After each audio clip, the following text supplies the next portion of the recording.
has shown his great power to his people by giving them the lands of other nations. All he does is just and good, and all his commandments are trustworthy.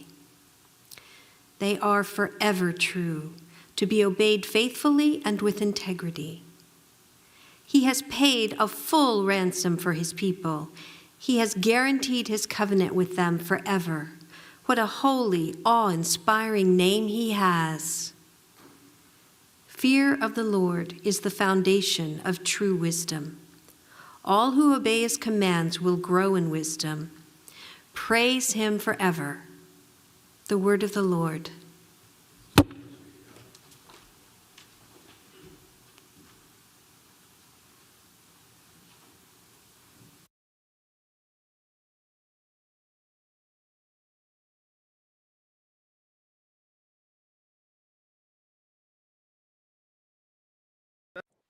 Okay.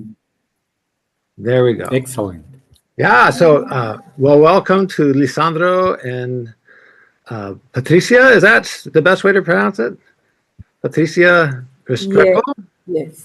And I'm Pastor Hans-Erik. It's nice to meet you, and I'm happy for the church to meet you guys.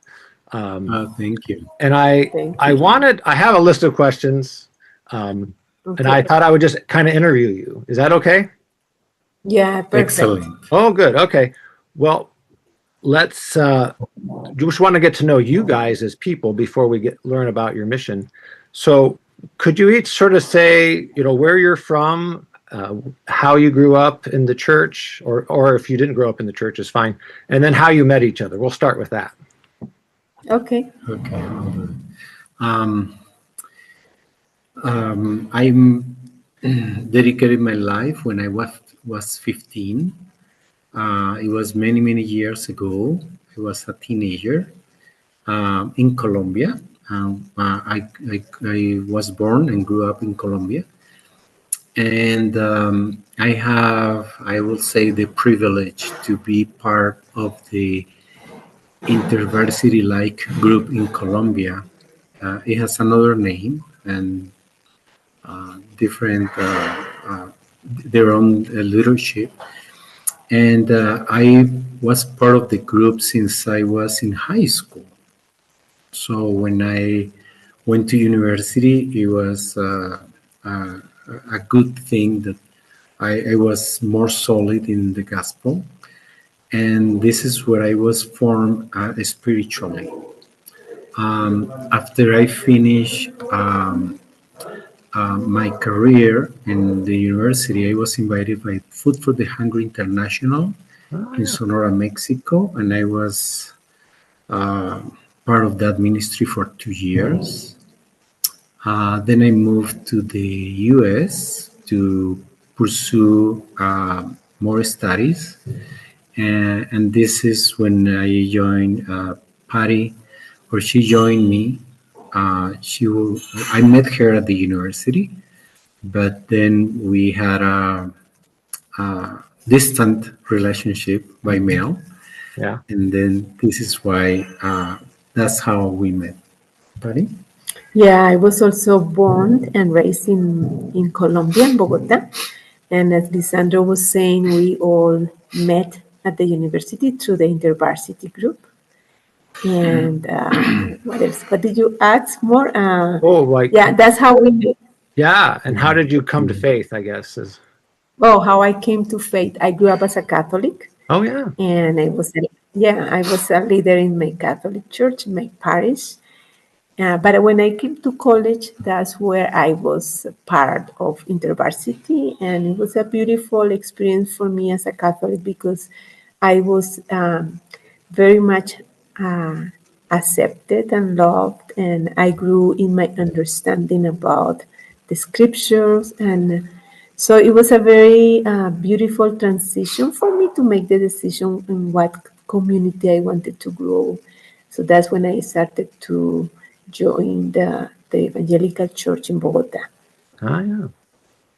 And is that evangelical church there, is that sort of a non-denominational thing, or is it related to like Evangelical Free or some other group?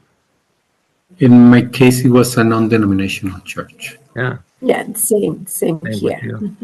I know when I was a pastor of a small farming church in Iowa, and a covenant pastor. That was my first full-time covenant pastor job. And there were a lot of couples where one was a Catholic and the other was, some other kind of Christian, and they couldn't go to either church, so they came to the covenant church because it nice. wasn't too doctrinally strong, you know what I mean, Yes. in the sense that we don't have a creed or a confession, and so they could both agree to come to the covenant church, and that happened several times, which is kind of cool. Yeah, that's beautiful.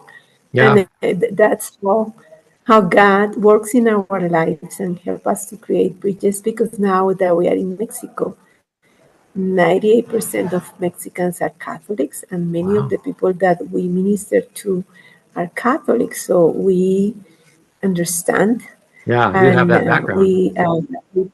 yes, we are able to create spaces, safe spaces for them to come and then come closer to God and make decisions about where they want to join.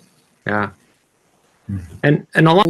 Minister to people that are Catholics, and we do discipleship or Bible study with them. We Right. always ask them to bring their own Bibles so that they Yeah, can see. And so, yeah, it's a that is a whole big process. difference. Yeah, Yeah. it is. Yeah.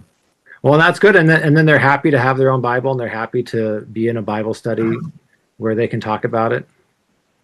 Yes, they are once they get into the scriptures and they, make the connections, Right. but also they ask questions about the way how they've been in terms of doctrine. Yep. That's when they start to ask critical questions, because that happens to me. Yeah. And so I think for us, the key is how to love them and to provide the safe space for them to find God in a beautiful and Right. natural way without the pressure of converting people. I don't know. Right. Yeah. Yeah. It's their own choice then. Yeah. Yeah. Well, and that you kind of started into it, but my next question was, how did each of you find the Covenant Church? How did you? I grew up Lutheran, so I didn't find the Covenant Church Okay. until I had finished Lutheran seminary, and then I was like, oh, I got to Okay. join. I should have joined this church a long time ago, But how did you find the Covenant Church? We didn't know the Covenant Church in Colombia when Yeah. we were in Colombia. When I moved to California after being in Mexico, my one of my brothers was in California before I went there, and he said, "You should go to the Covenant Church," and I was obedient. So that's how I met the Covenant, and it was in the First Covenant Church in Oakland, California. Oh, yeah. And after 2 years, I moved to Berkeley. So that's how we make the connection with Berkeley Covenant Church, Berkeley which Covenant. is we consider our home church. That's your home church. Okay. Yeah. And we're in Los Altos, so we're about 40 miles from there, something like that. Not too far. Okay. Yeah, not too far. Not too Yeah. far. Yeah. Yeah. Is that the same for In my you, case, Patricia, or did you find it a different way? Or you guys were together, I guess. So yes. At that point, we were already engaged, and then we get married at Berkeley Covenant. oh, cool. And so at that point, our pastor were very, very supportive, and we had with Max Lopez Cepero and Helen Cepero, we, at least for me, as coming from the Catholic Church, I was already evangelical, but but one question I remember, we were gonna get married. Max asked me if I thought that I needed to be baptized within the Covenant Church. And that was a very beautiful conversation with him. And also when I consider all the affirmation, the covenant affirmation, Yeah. I feel so much in house Yep. that I belong to the covenant, Right. because our calling was always, even before we were missionaries as students, in social justice and oriented to holistic ministries, and so we Yeah. felt that the covenant was just we were at home. We feel at home. Anyway. And one thing that was very moving to me when we were consecrated was Yeah. that at the same time we have our friends that were being ordained. Hmm. And I remember this, it was Gary Walter at that point, Oh, the yeah. president. But I remember I hear from him the statement about referring to those that came to seminary at North Park, but they were coming from other denominations or Hmm. traditions. And he was welcoming them in such a beautiful way. Yeah. And that really touched my heart. And I felt, I think I am in the right place. Yeah. Yeah. It's a home to a lot of people who, yeah, you see it a lot, there's Presbyterians, Methodists, Lutherans like me, probably Catholics have all found a Yeah. better, what they consider their real home in the Covenant Church, which is, Yes.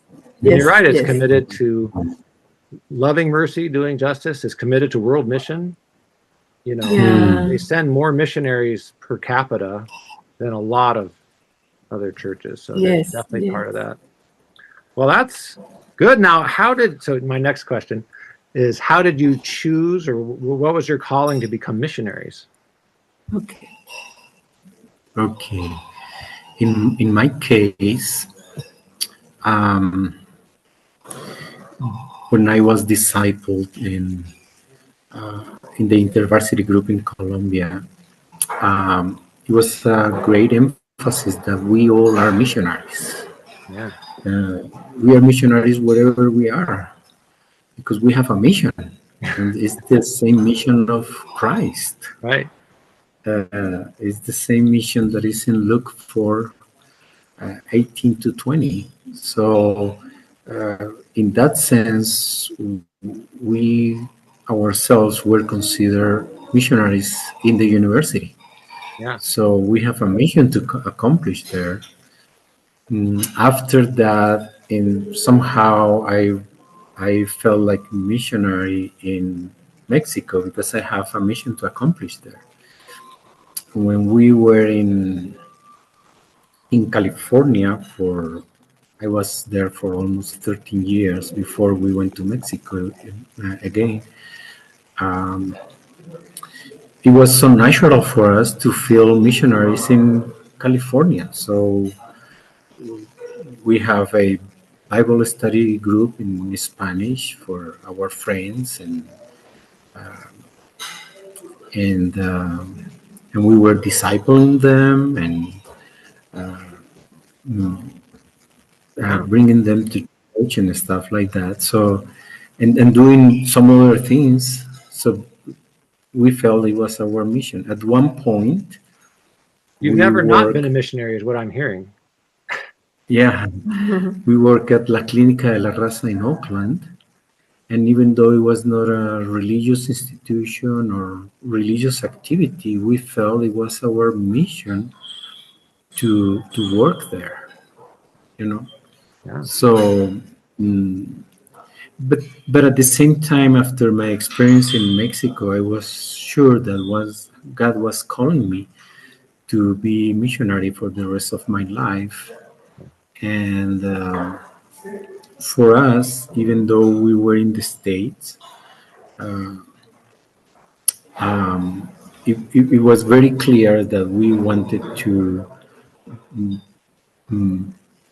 go back to Latin America to be missionaries wherever the Lord opened the door. Yeah. So, and that door was in Mexico again with the Evangelical Covenant Church. Yeah. My case was a little bit different. Um, I graduated as a dentist in Colombia, and I had to visit very, I don't want to say poor, but very vulnerable communities in the mountains. So I had dedicated my life to God, and I wanted to serve Him as a professional. But when I was in the countryside, I realized how much need there was there that I asked God, God, whatever you want me to do, I will do it I will be obedient to you. So I became more convinced that I wanted to continue education. I wanted to be an oral surgeon, but then the Lord changed Oh, yeah. my mind, and I Uh-huh. started to do public health. So when I came to the States, that's what I did at Berkeley. At Berkeley, I used to Berkeley. I did my master's in public health, Okay. and at that point we were already newlyweds, and I was asking God, how do you want me to use this for you? And that's when we started to think, and we wanted to come back to Latin America and to use our Skills. tools, skills, uh, to serve and to see that not as something separated from the gospel, but part of that is that God called us to use whatever we have on our Yeah. hands. As he asked Moses, what do you have in your hand? And that Yeah. was the question that he asked us. Well, that's a good way of putting it. What Yeah. that would we have in our hands, what he has given to us in terms of our professions, our abilities, whatever he's given us, how to use that for the purpose of the kingdom. Yeah. Yeah. That's good. I remember one person telling me, if you see the need in the world and you have the gifts to help, then how much louder does the call need to be from the Lord to go do something? Yes. What's holding you back from that? That's your calling. You talk about having Yeah. an internal call or an external call. People saying, "Oh, you should go do this," and you feeling like you should go do this. But if the Lord, Yes. if the Lord gives you these gifts and you see the need, that's the call. Right. You should listen Exactly. to your friends though too. If none of them say you should go do that, then maybe you should think about it. But yeah, do you have friends that were encouraging you? I guess in our church, our pastor were encouraging us, and And the church also, yeah, the the whole members church, members from Berkeley Covenant, they were very supportive. very supportive. And Yeah. when we decided that that was the path that the Lord was leading us to walk, then yeah, and then we connected with people in Chicago, and yeah, the same as you mentioned, we were called back, and they were very attentive to our questions and everything. So yeah, they walk with us to the whole process of becoming missionaries, coming to Chicago to receive more formation in terms of Right. missions and things like that. So it was we felt that we were very supported by friends and our pastors. Does that, I just thinking now, when you become a covenant missionary, like you're sent by the denomination, do you have to go to the seminary for like a semester or a year or something like that to take Yeah, missiology classes or something like that? we went for the whole year at the Hmm. seminary, Yeah. and it turned to be a wonderful experience for us. We connected with other students. Uh, we have good friends there, Yeah. and in general with professors and all the classes that we took, it was wonderful. I'm not sure if they still have that requirement Okay. right now. Hmm. No, I cannot say yes or no, but for us it was excellent. That's Excellent. good. Yeah, it was a blessing because we were able also to take classes with our friends who were uh, doing their masters in divinity. So we had to Yeah. take some of those classes. Hmm. And I remember when I was told that I needed to take the history of the Covenant Church. Yeah. And I was like, oh my God, that is so boring. That class is going to be so boring. And it turned out to be a beautiful, how do you say, open eye experience Yeah. for me. Oh, for sure. Yeah, Yeah, same because here. I was able to make the connection with in terms of migration and many of the Hmm. things that the the the Swedish had to face when they migrated to the United States without speaking English and all the things that they went through. And also, making the parallel with the migration of the Latinos in my case, as a Right. Latina. Mhm. Yeah. But also seeing the differences, why the migration of the Swedish people was so different to the migration of the Latinos and the perceptions of the people in Yeah. the States so that turned out to be very interesting and very enriching Yeah. experience. Yeah, I took that class too with Phil.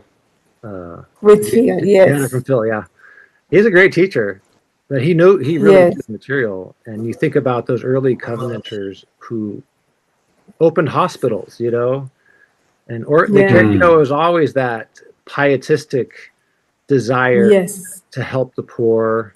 It wasn't like it. All the theology had to have some action with it, or else it wasn't. You know what I mean? yes, They had to yes, help people, and even the first president, right?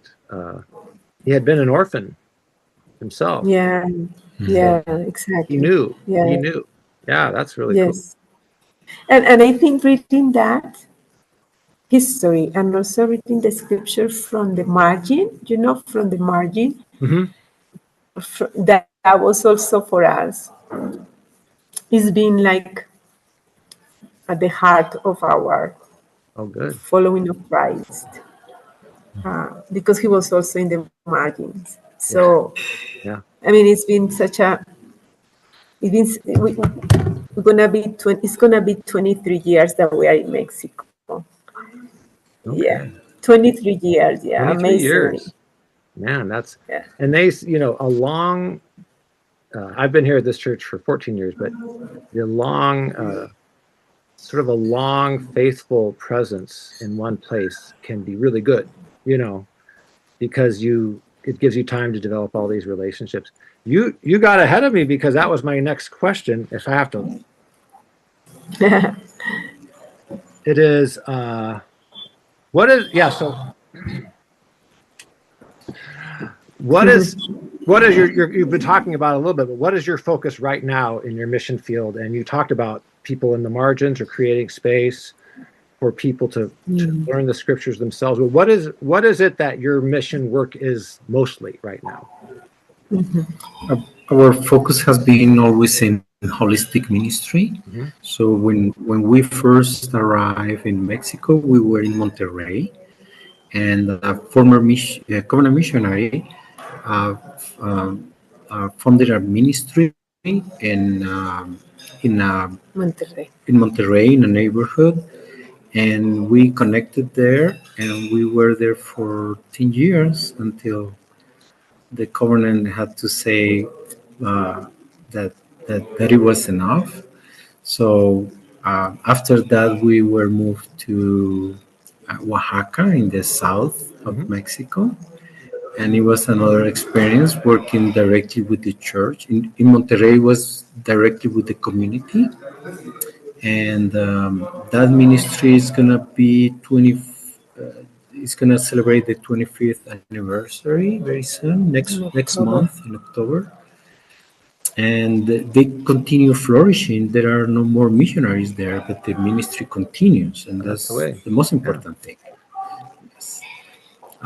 In Oaxaca, we were with the church, and Patty was more focused on women, and she can relate a little bit more about that.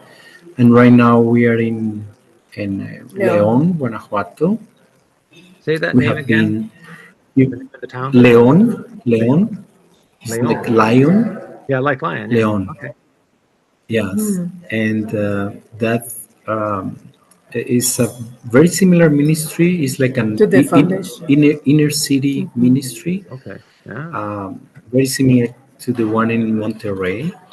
And we are working with the same with kids, youth, and adults in different areas.